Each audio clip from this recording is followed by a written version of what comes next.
You're listening to the Impact Implosion on the Angry Marks Podcast Network.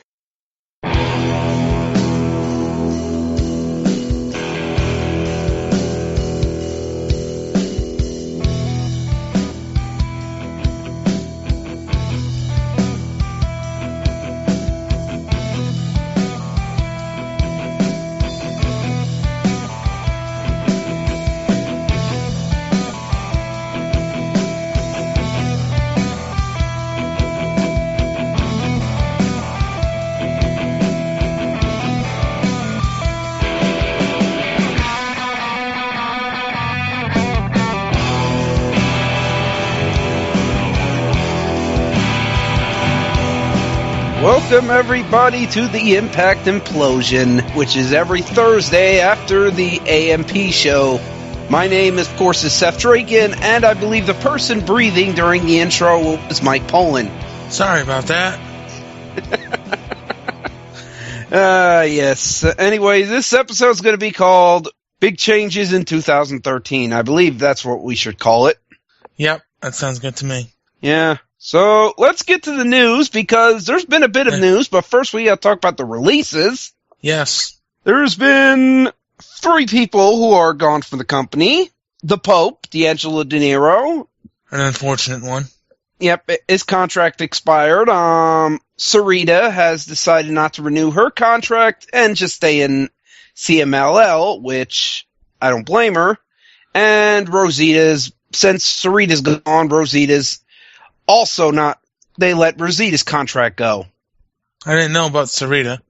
Sarita's gone, yeah, and Rosita's gone too. So yeah, they're both gone.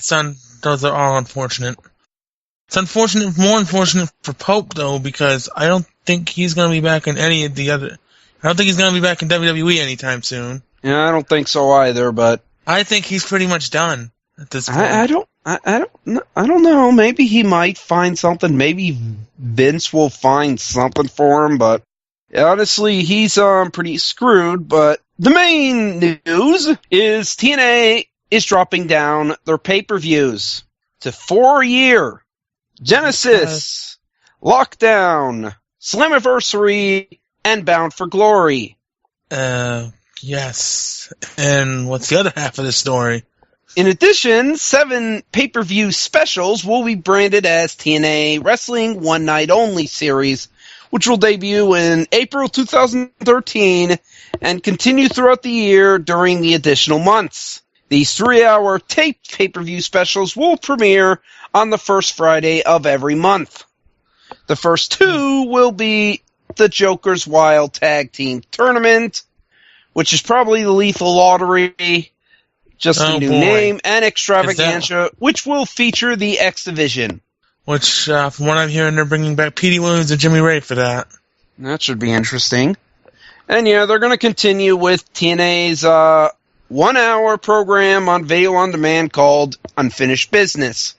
Which is like $10, I think. Yeah. Basically, as far as pricing goes, Genesis and Lockdown will both have a low price. Slammiversary will be, I believe, in the middle, and the most expensive will be, of course, Bound for Glory. Ah, boy. Ah, yes. Pricing. Pay-per-view. Okay, I got the pricing now. The newly announced TNA Friday night pay-per-views will be $14.95. Genesis and Lockdown will be $34.95. Slammiversary and all live pay-per-views that follow will be $39.95. But Bound for Glory will be the exception because it will be $44.95. Dear Jesus. Yes. $15 for those Friday night pay-per-views, $35 just for Genesis and Lockdown this year. Slammiversary, any live pay-per-views in the future will be like $40, and Bound for Glory will be like $45.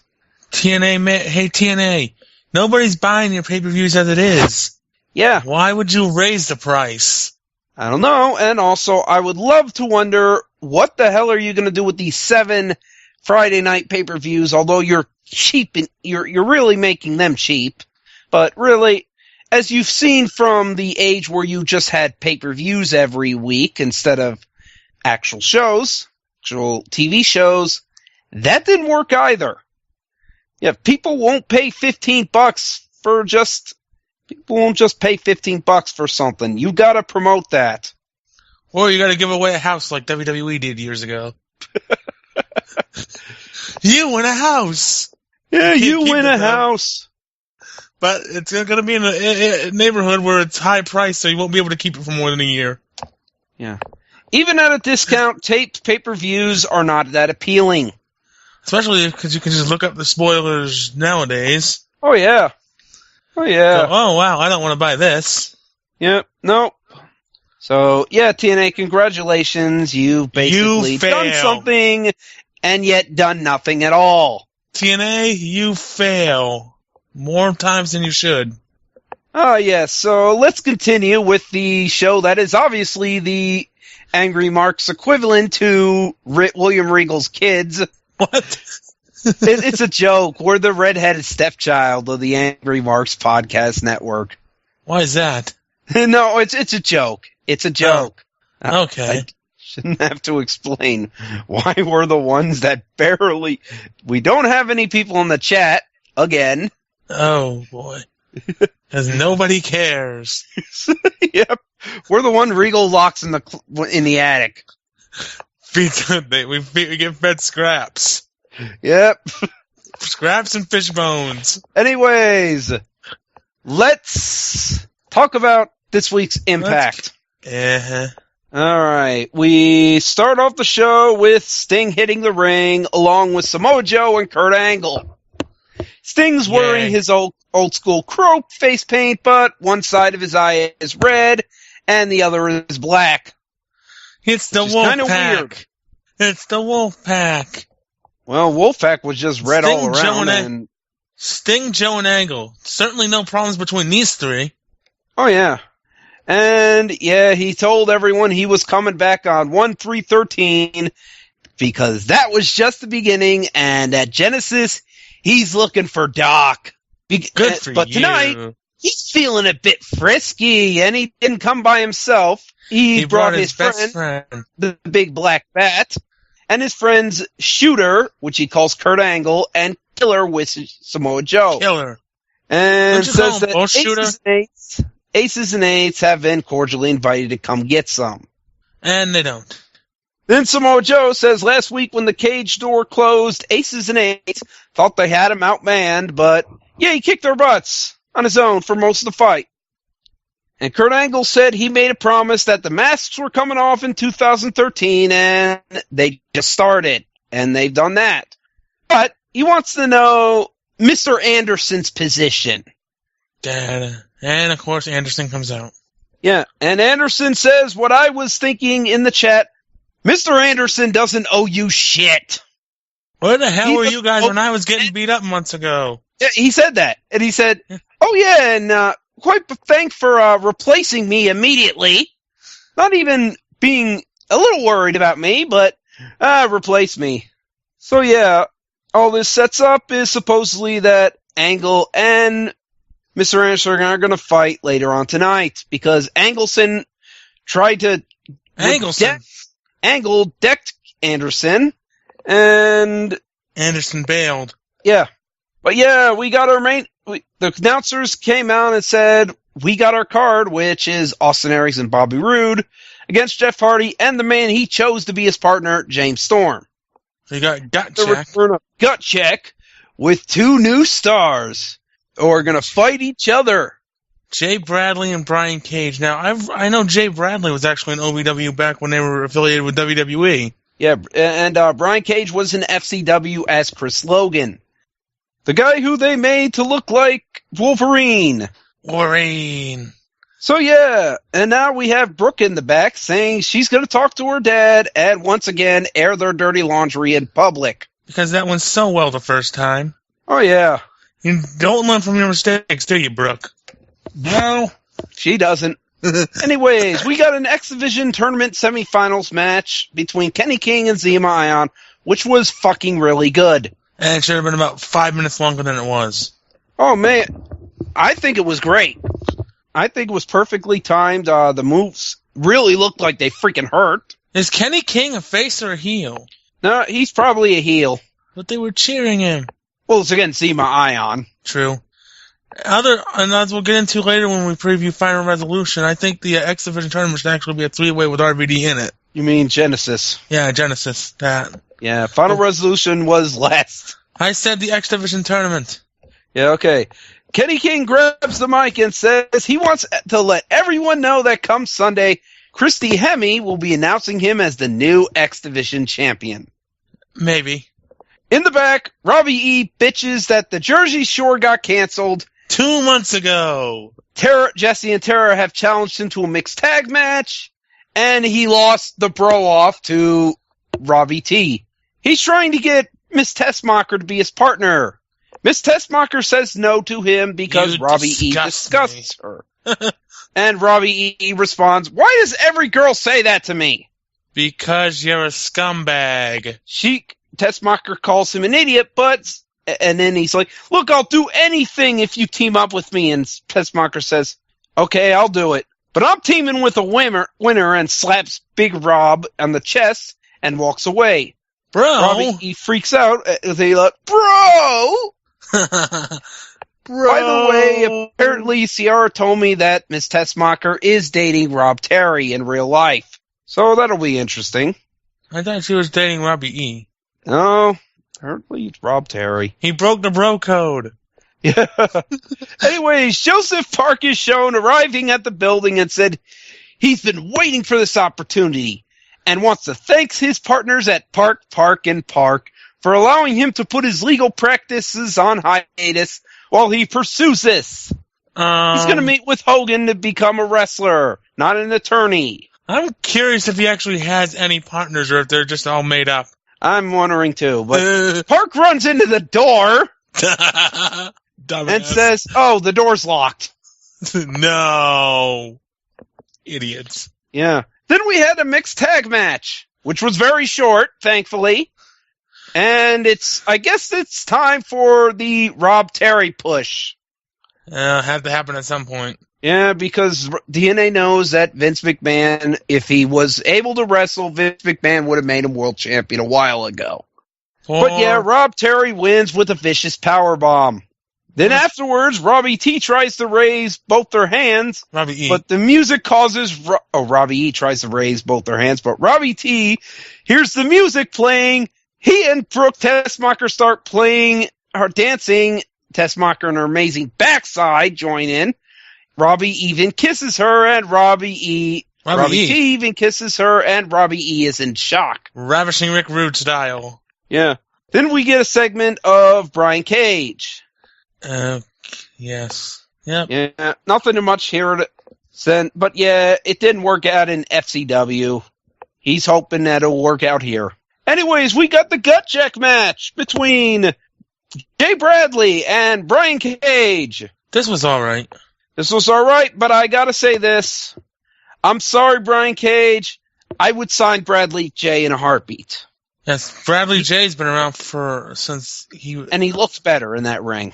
And Jay Bradley's been around for probably about, 7 or 8 years at this point. Yes. And probably longer. And he looked like it. He looked like the veteran. And that freaking clothesline that he calls his boomstick pins him 1, 2, 3. Pins Brian Cage 1, 2, 3. So yeah, Jay Bradley won the match, which means probably an Impact next week they'll sign Brian Cage. Because TNA are idiots. Because TNA is predictable, and they make no damn sense. Anyway, next. Aces and Eights in the clubhouse. Wasn't this earlier? No, this was this. But Aces and Eights are in the clubhouse. Anderson says something has to be done about Angle. VP says he's right, but tonight it's not about personal business, it's about club business. And he wants to talk to Mike Knux. Reminds him he said that no one should lose their mask, yet Knux loses his. Knux tries to defend himself, but the VP says he doesn't want to hear it. They're all eventually going to lose their masks. He says that when Doc lost his mask, he earned his spot back at the table by doing something, so Knux is going to get that same chance. And he says, make it right or he'll be gone. So right now he's at the kiddie table. Yeah, then Park is shown in the back, and he says he's going to the ring to talk to Hogan.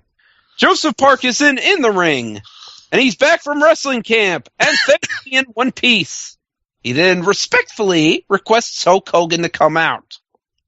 Hogan comes out and congratulates him and set on his short stint in wrestling school, but he's got more pressing matters to deal with. Yeah, he's got more depressing matters to deal with. Now, Park says he knows Hogan has this. He wants to thank Hogan for giving him his motivation for being trained professionally. He thanks Danny Davis and OVW and says that he realizes that that Hogan is concerned a Green Hornet. That would be a green horn. But he's begging Hogan to give him a chance. Park says he's not standing here as a lawyer, he's standing here as a wrestler. Hogan said it took him 2 years getting his brains beat out in Japan before he was ready. It also took you your first day to getting your arm broken in Minnesota. Yeah, you remember that? No, I don't. Yeah, Hogan went to Minnesota, I think one of their training camps up there, the same place where Legion of Doom went. Flair, Patera. No, not Flair and Terra. The Legion of Doom. No, Patera, not Terra. Ken Patera, yeah. Ken Patera, Legion of Doom. Yeah, a bunch of guys there went there, but basically, Hogan got his arm broken the first day. Whoops. Yep, because he came in looking like hot stuff, and people beat the shit out of him. Yeah, you look like hot shit, they'll beat the shit out of you for it. You don't even have to act like hot shit. You just look like it, they'll beat the shit out of you. Anyways, Brooke Hogan then says that she's coming out, and she's going to talk to Hulk Hogan. As if this segment couldn't get any worse. And then Brooke Hogan comes out, and she Dad, are you going to reinstate Mark? You reinstate Mark, and Hogan says, no. It just leaves. And she makes a horrible attempt at looking sad or frustrated. And next is an awesome segment where Austin Aries and Bobby Roode are comparing each other's t-shirts. Aries says his is better because it has two sides. And Roode says his is better because it's more durable. It's Canadian. Yeah. And he asks what Aries was made at the Baby Gap. Aries said Roode is more durable, at least more durable than Hogan's. Oh. And Roode asks, why is Hogan's shirts always ripped like that? Because Hogan rips them. And then they start arguing again. And Aries says they can agree on one thing and that they both deserve to be champion more than Jeff Hardy. Oh, I think we can all agree on that. Yep, we can all agree on that. But then TNA management does not. Talk about Roode losing to Aries, and Aries said, hey, that was a fluke. Fluke. And Aries said, they're like a dream team, a wet dream team. Oh, yes, boy. But they both agreed to work together, and then start arguing again over entrances. Or who's going to wear a t-shirt with their robe. Who cares? Hey, it was pretty funny. Move on. Anyways, to a really good match. Yep. Bobby Roode and Austin Aries versus Jeff Hardy and James Storm. Way to spoil the mystery. Yep. This was a good match. Yep. Only problem was that the heels had to lose via DQ. Even though Storm got taken out, they still had to have Hardy win. Let the heels beat him up afterwards. Yeah. I don't care if they do that, but seriously, just let the heels win this match. You should let them win. You could easily do that. Have one of them get the ref out of position and, nefarious means and... Yeah, they could do that. Jeez Louise. And then after the match, they start arguing each other about holding the world title. Jesus, they're like petulant children. In the back, Brooks talks to Bully on the phone. I know my dad better than you do. I'll fix this, Mark. Yep. No, you won't. Mark will fix it later. Joey Ryan and Matt Morgan talk about the tag title match this Sunday. Hernandez and Chavo come in and jump them. Of course, neither Morgan or Joey Ryan are smart enough to look at the friggin' window. Yep. Notice that they're standing right there. Yep. They're listening to you. Yeah, they're outside. They're outside peering at the windows like crackheads. Anyway, they're talking about us. Yeah, the announcers run down the card. And we'll run down the card in a minute. Yep, and we'll run it down. Anyways. Oh, we'll run it down, all right. Run a video package hyping up the three-way is shown. Then we have Kurt Angle and Ken Anderson come down to the ring. Angle calls Anderson an asshole. No, really. But then asks him why when he turned into a bitch. Was stalling before the match, and he runs out of the ring. Again, he's coming after him. Mike Knux runs out and nails Angle with the hammer. Ah, shit. Considerably beats him up with the hammer, but Wes Briscoe and Bischoff hit the ring with Samoa Joe chasing him off. EMTs come out to check on Angle, and Sting comes out and challenges Mike Knux. Uh-huh. And we had this match. Which was very short, and Mike Knux lost. So basically, I guess he's out of aces and eights. Jobbers and eights. Yep. Anyways, Sting beats him up with the hammer, starts to, but then, oh no, aces and eights and Devon came out and they've kidnapped Brooke. Who cares? And he says, Sting does another thing than Knox. You'll never recognize Brooke again after they're done with her. Rape. Brooke screams something, but Devon says, shut up, bitch. And Devon asks Sting who's in control now. Bully Ray runs out with a chain and goes after aces and eights. He pulls Brooke away and the aces retreat with Knox. Hogan walks out and looks down at Ray. Oh, thanks, Hogan, for saving your own daughter, you piece of shit. The boyfriend has more care for her than you do. Your own daughter. Oh, jeez. Back from the break, Hogan guesses that he's supposed to thank Bully Ray for saving his daughter from the danger he put her in the first place. No, you put Brooke in that position, Hogan. Way to spin it that way, Hulk, but you put her there. Yeah, Bully Ray never put Brooke in the position to be kidnapped by aces and eights because Brooke is your daughter. They kidnapped her. That was the reason they did it. Had nothing to do with Bully Ray. They could give a shit. And then the part that's going to make Seth angry. Oh, God. Hogan says Bully Ray isn't real, and he's not the man for her daughter. His daughter.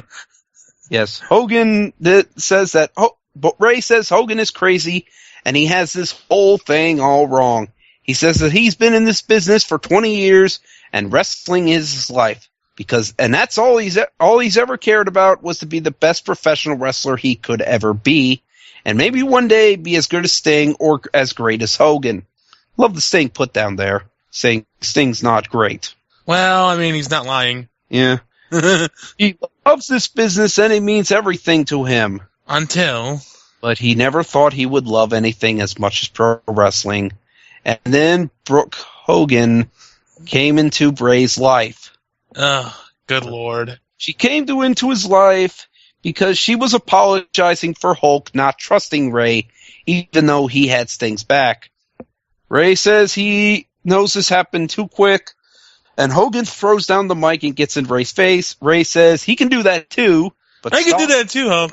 Grabs Brooke, and says he's not good at all this feeling stuff off.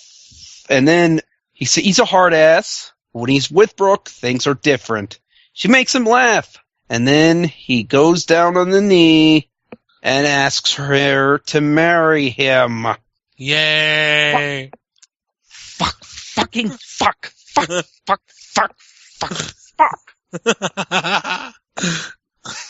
God damn it. Why do we have to do this? You've basically just killed Bully Ray. You've basically made him into what Test was after Stephanie dumped his ass. Except didn't Test turn heel like a month later? Oh yeah, because they had nothing for Test because he was this emo motherfucker. Because, oh no, Stephanie broke his heart. They had to repackage him 1,000,000 times because he got fucked over by that storyline. Congratulations, Bully Ray. And he says that we're going to have the wedding in the ring. Oh no, another wrestling wedding. Where could this possibly go? And Hogan runs away. It looked like he's about to kill somebody while Sting is shocked. And they're going to do it right here on Impact next week. Oh, God. Yes. Couldn't wait for Valentine's Day, huh? Fuck. God fucking damn it. Why? Why would you do this? You know wrestling angles, weddings never work. And you just did this a few years ago with Kurt and Karen and AJ. And you did this with Jay and SoCal Val. And both of those failed. Yeah. Royally failed.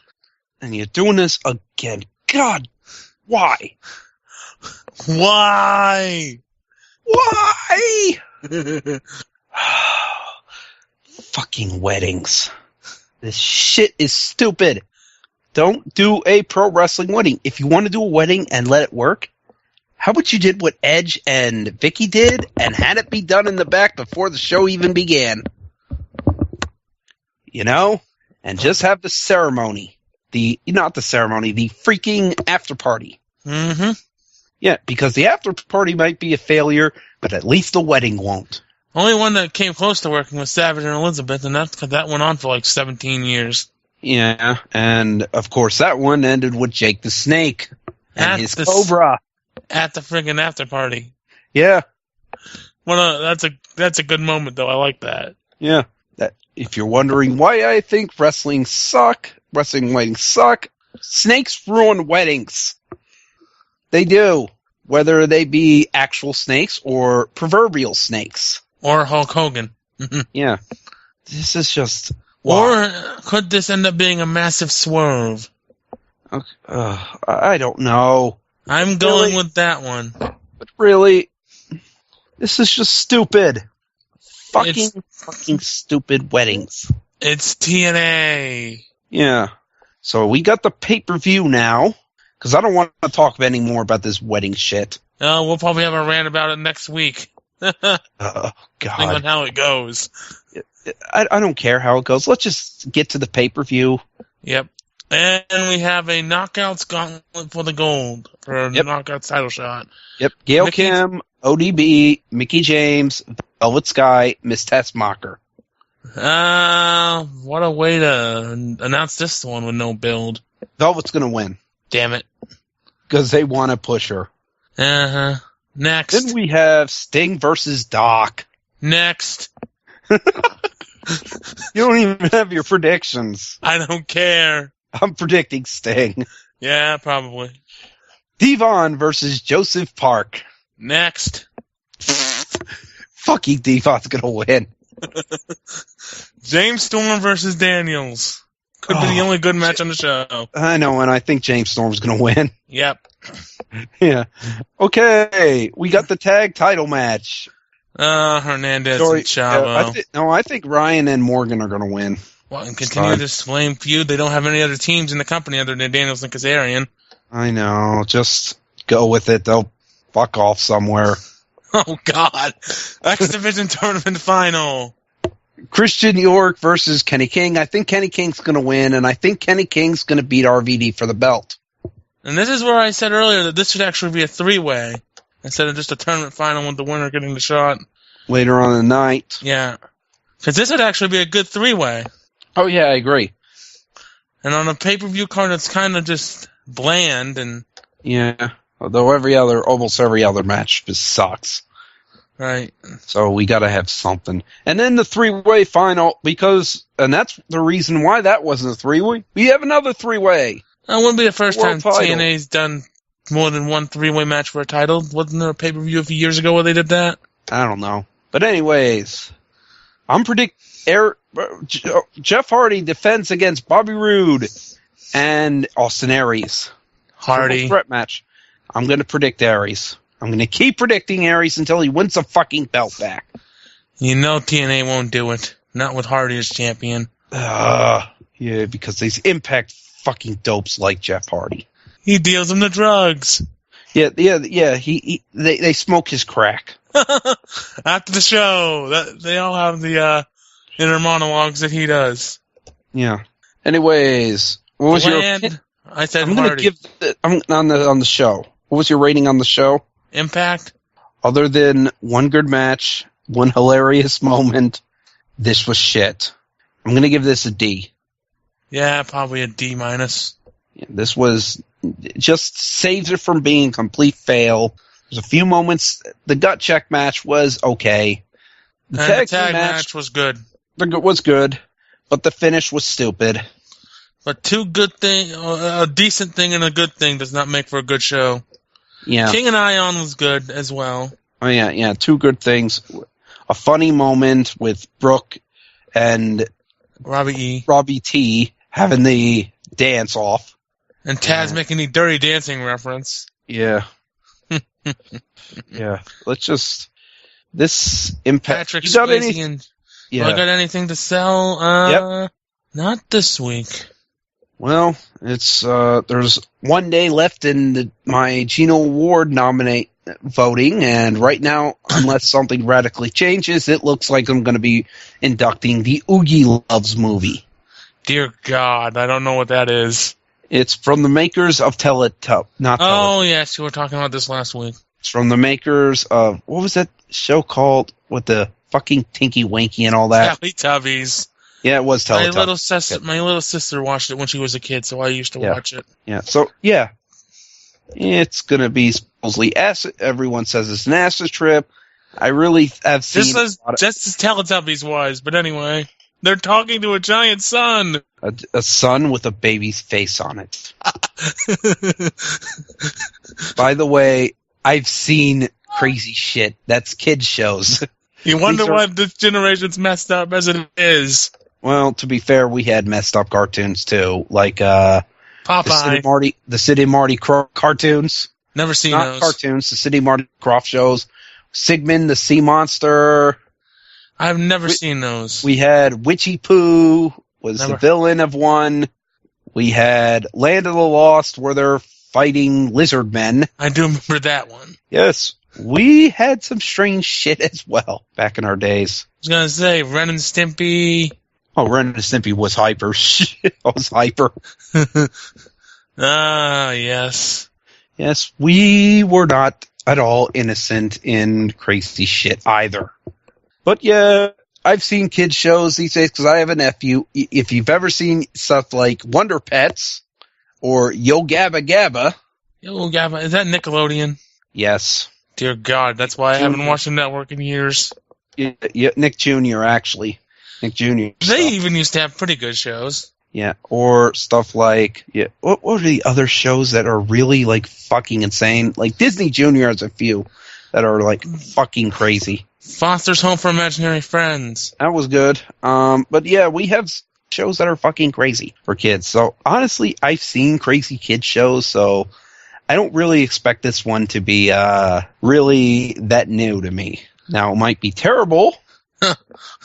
Oh, actually, it probably will be terrible. It is the biggest box office bomb of all time. That's saying something. Yeah. But anyways, that's all I've got. We shall see you all next week. All you who watch the taped shows. Right. See ya.